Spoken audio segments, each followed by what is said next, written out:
Hi friends, welcome back to my channel. ఈరోజు నేను చెప్పే టాపిక్ వచ్చేసి అహోబిలం ఫుల్ టూర్. ఈ అహోబిలం వచ్చేసి ఆంధ్ర రాష్ట్రంలో నంద్యాల డిస్టిక్లో ఆళ్లగడ్డకు 23 కిలోమీటర్ల దూరంలో ఉంటుంది. ఈ అహోబిలానికి డైరెక్ట్ బస్సులు అయితే ఉండవు. హైదరాబాద్ నుంచి వచ్చే వాళ్ళు కర్నూలుకు రావాలి. కర్నూలు నుంచి 120 km ఈ అహోబిలం. లేదంటే నంద్యాల నుంచి రావచ్చు. నంద్యాల నుంచి 45 కిలోమీటర్లు. ఇంకా బనగానపల్లి ఉంటుంది. బనగానపల్లి నుంచి 65 కిలోమీటర్లు, లేదా కోయిలకుంట్ల నుంచి అయితే 50 కిలోమీటర్ల దూరంలో ఉంటుంది. ఒకవేళ ట్రైన్లో రావాలనుకుంటే నియరెస్ట్ రైల్వే స్టేషన్ వచ్చేసి నంద్యాల, అది లేకపోతే బనగానపల్లి లేదంటే కోవిలకుంట్ల. ఇక ఓన్ వెహికల్ తీసుకుని వచ్చే వాళ్ళైతే డైరెక్ట్ అహోబిలానికి అయితే రావచ్చు. దిగువ అహోబిలంలో మనం స్టే చేయడానికి అవకాశం ఉంటుంది. అహోబిలంలో బ్రహ్మోత్సవాల టైంలో మీరు వచ్చినప్పుడు ఇక్కడ సత్రాలు కానీ రూమ్స్ కానీ అన్నీ ఫుల్ అయిపోతాయి. హరిత రిసార్ట్ కూడా ఉంటుంది, అది కూడా ఫుల్ అవుతుంది. కాబట్టి సొంత వెహికల్లో బ్రహ్మోత్సవాలకు వచ్చే వాళ్ళు మాత్రం ఆళ్లగడ్డలో దిగేసి అక్కడే స్టే చేసుకొని ఇక్కడికి రావచ్చు. మనం నైట్ స్టే చేయాలంటే దిగువ అహోబిలంలోనే చేయాల్సి ఉంటుంది. ఎందుకంటే ఎగువ అహోబిలంలో స్టే చేయడానికి ఎలాంటి రూమ్స్ ఉండవు. కాబట్టి దిగువ అహోబిలంలోనే ఉంటాయి. ఇక్కడ గవర్నమెంట్ హరిత రిసార్ట్స్ ఉంటుంది. ఇంకా మనకు లో బడ్జెట్లో కావాలంటే సత్రాలు కూడా ఉంటాయి. ఇవైతే డైరెక్ట్గా వచ్చి మనం బుకింగ్ చేసుకోవాల్సి ఉంటుంది. గవర్నమెంట్కి సంబంధించిన హరిత రిసార్ట్స్ మాత్రమే ఆన్లైన్లో చేసుకోవడానికి అవకాశం ఉంటుంది. డిస్క్రిప్షన్లో వాటికి సంబంధించిన ఫోన్ నెంబర్లు పెడతాను, ఒకసారి అవి చూడండి. ఈ అహోబిలం ఫుల్ టూరు 1 డేలో చేయొచ్చు, 2 డేస్లో చేయొచ్చు. 1 డేలో అన్ని టెంపుల్స్ కవర్ చేయడము కంపల్సరీ. 2 డేస్ అయితే ఉండాల్సిందే. 1 డేలో కవర్ చేయాల్సిన టెంపుల్స్ అయితే మీకు వివరిస్తాను. ముందుగా మనం 1 డేలో వెహికల్స్తో తిరిగి కవర్ చేసే టెంపుల్స్ అయితే చెప్తాను. ముందుగా పావన నరసింహస్వామి క్షేత్రం. ఇది ఎగువ అహోబిలం మెయిన్ టెంపుల్ నుంచి 24 కిలోమీటర్లు ఉంటుంది. దాదాపు మనం ఈ టెంపుల్కు పోయి రావడానికి 3 hours పడుతుంది.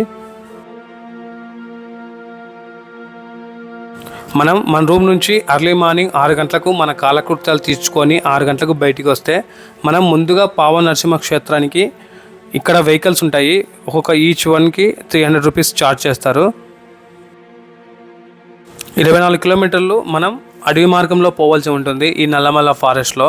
కాబట్టి 24 కిలోమీటర్లు మనం వెళ్ళి రావడానికి దాదాపు 3 hours పడుతుంది. మనం 10:30కంతా ఈ పావన నరసింహ క్షేత్రం తీసుకొని ఎగువ అహోబిలానికి అయితే రావచ్చు. ఇంకా నెక్స్ట్ మనం మిగతా టెంపుల్స్ చూడటానికి ఇక్కడ ఆటోస్ ఉంటాయి. నెక్స్ట్ వచ్చేసి కారంజ నరసింహస్వామి ఆలయం, క్షేత్రావత నరసింహస్వామి ఆలయం, యోగానంద నరసింహస్వామి ఆలయం, భార్గవ నరసింహస్వామి ఆలయం. చివరన దిగువ అహోబిలంలోని మెయిన్ టెంపుల్ మనం చూడొచ్చు 1 డేలో వెహికల్లో తిరిగితే. ఇది 1 డే ఫుల్ ట్రిప్లో మనం వెహికల్స్తో పాటు తిరిగితే మనం చూసే టెంపుల్స్ అన్నీ ఇవన్నమాట. మరియు మధ్యలో మనం భోజనం చేయడానికి ఎగువ అహోబిలంలోనే అన్నదాన సత్రాలు ఉంటాయి. కాబట్టి అక్కడ మనకు ఫ్రీగా భోజనాలు అయితే వడ్డిస్తారు. ఈ ఎగువ అహోబిలం టెంపుల్లో వచ్చేసి కొన్ని క్షేత్రాలకు మాత్రమే వెహికల్స్ ఉంటాయి, కొన్ని క్షేత్రాలకు వెహికల్స్ ఉండవు.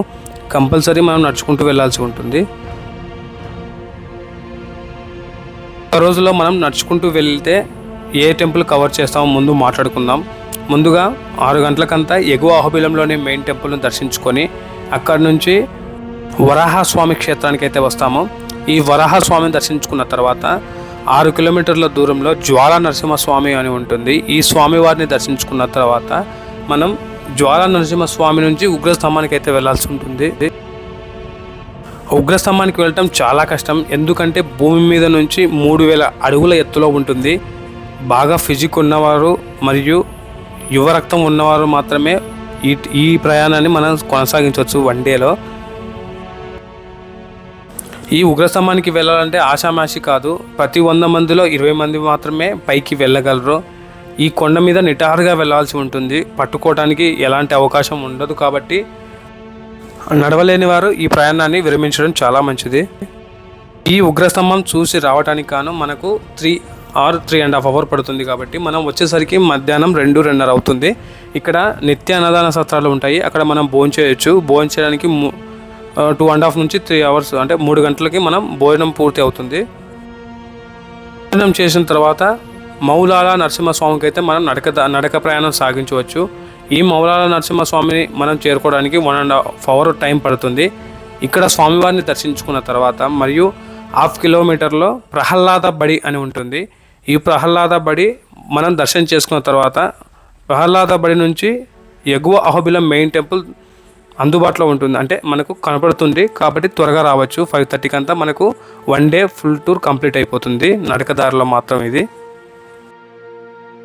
ఇక్కడ 2 డేస్ ఫుల్ ట్రిప్ అయితే మనం టోటల్ 14 ప్లేసెస్ కవర్ చేయొచ్చు.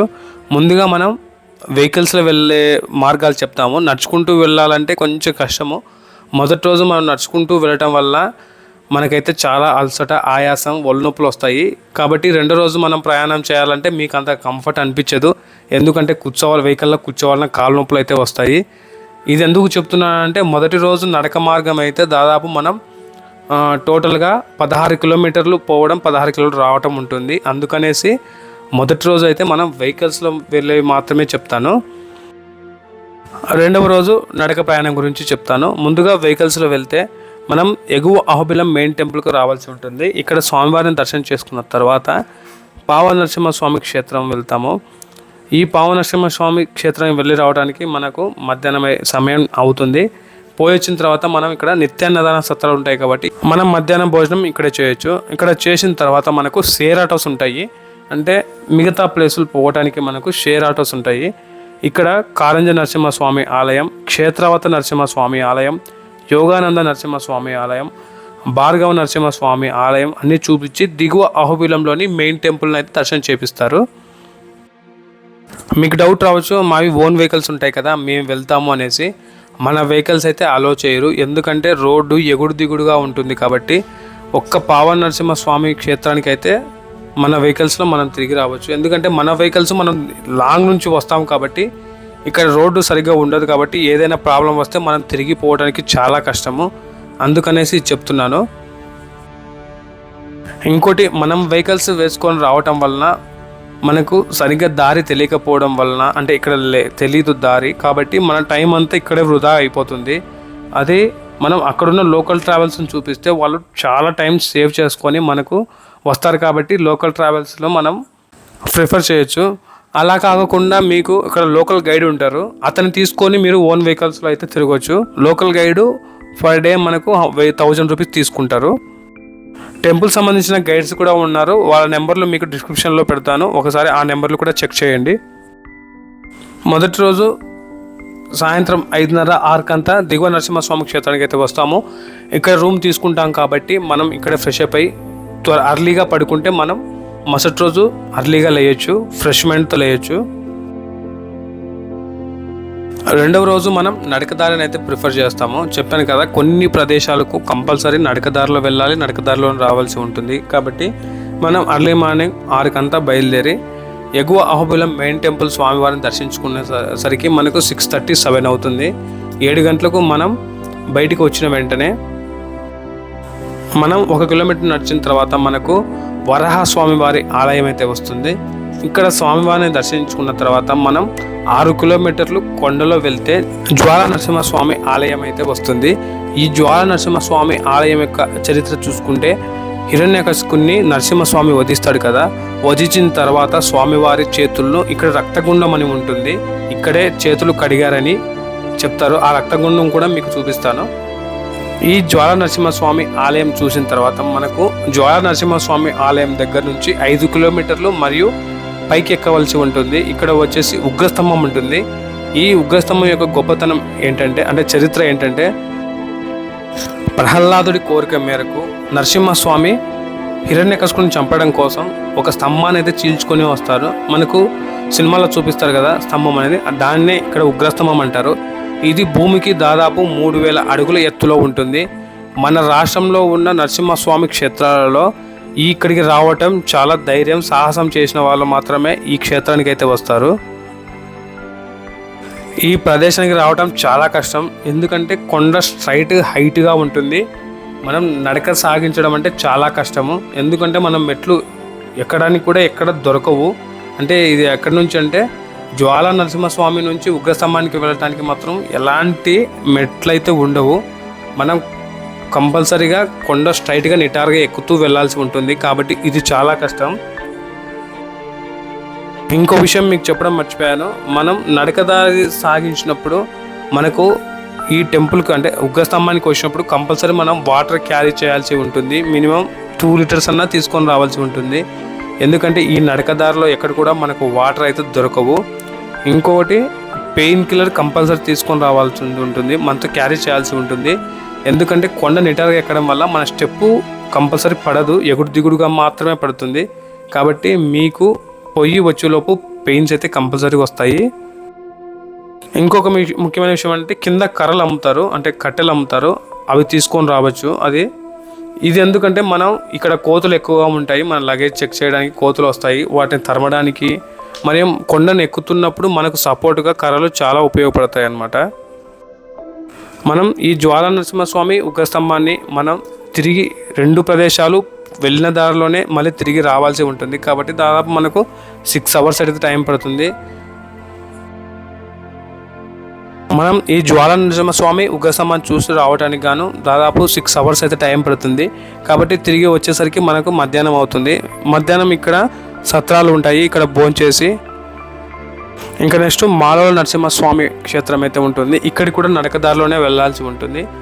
ఈ మాలోల నరసింహస్వామి క్షేత్రం చూసిన తర్వాత ఇక్కడ నుంచి 1/2 కిలోమీటర్లో ప్రహ్లాద బడి అని ఉంటుంది. ఈ బడి దర్శనం చేసుకోవచ్చు.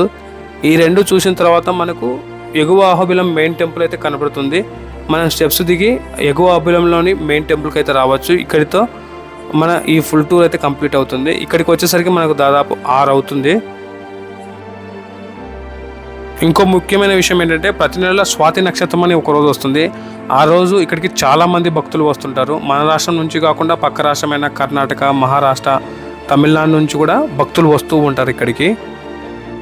మన ప్రయాణం కొండలో కాబట్టి ఎటు వెళ్తుంటామో మనకు తెలియదు. కాబట్టి కంపల్సరీ మనం కొత్త వాళ్ళైతే గైడ్ను తీసుకొని రావడం చాలా మంచిది. గైడ్ రావడం వల్ల ఇక్కడున్న వింతలు విశేషాలు మనకు చెప్తారు, మరియు మన టైం సేవ్ చేయడానికి చాలా ఉపయోగపడతారు వాళ్ళు. గైడ్స్ నెంబరు డిస్క్రిప్షన్లో పెడతాను, ఒకసారి చెక్ చేసుకోండి. ఈ టెంపుల్లో జ్వాలా నరసింహస్వామిని దర్శించుకోవడానికి ఏజ్ ఎక్కువ అయిపోయిన వాళ్ళు, నడవలేని వాళ్ళకి ఇక్కడ డోలీ దొరుకుతుంది. ఈ డోలీ వచ్చేసి ఎగువ అహోబిలంలోని మెయిన్ టెంపుల్ దగ్గర నుంచి జ్వాలా నరసింహస్వామిని దర్శనం చేయించి మళ్ళీ తిరిగి ఎగువ అహోబిలం మెయిన్ టెంపుల్లో దిగుతారు. ఇక్కడికి దాదాపు 4,000 రూపాయలు ఈచ్ పర్సన్కి కవర్ చేస్తారు వీళ్ళు. పిల్లలను తీసుకొని వచ్చేవారు కొంచెం జాగ్రత్త తీసుకోవడం చాలా మంచిది. ఎందుకంటే ఇక్కడ ఫుడ్ దొరకదు కాబట్టి మీ పిల్లల స్నాక్స్ మీరు క్యారీ చేయడం చాలా మంచిది. ఇంకా నా వీడియోస్లో ఈ క్షేత్రాలు అంటే పావ నరసింహస్వామి క్షేత్రము, జ్వాలా నరసింహస్వామి క్షేత్రము, ఉగ్రస్తంభం గురించి వీడియోస్ వివరించాను. మీకు వీలున్నప్పుడు ఆ వీడియోస్ కూడా ఒకసారి చూడండి. మీలో ఎవరైనా ఆల్రెడీ ఈ టెంపుల్ చూస్తే మీ ఎక్స్పీరియన్స్ ఒకసారి కామెంట్ చేయండి. కొత్త వాళ్ళు ఎవరైనా నా ఛానల్ చూస్తే కంపల్సరీ సబ్స్క్రైబ్ చేసుకోండి. మీకు ఈ వీడియో నచ్చినట్లయితే ఒక లైక్ చేయండి. Keep watching my channel. Thank you.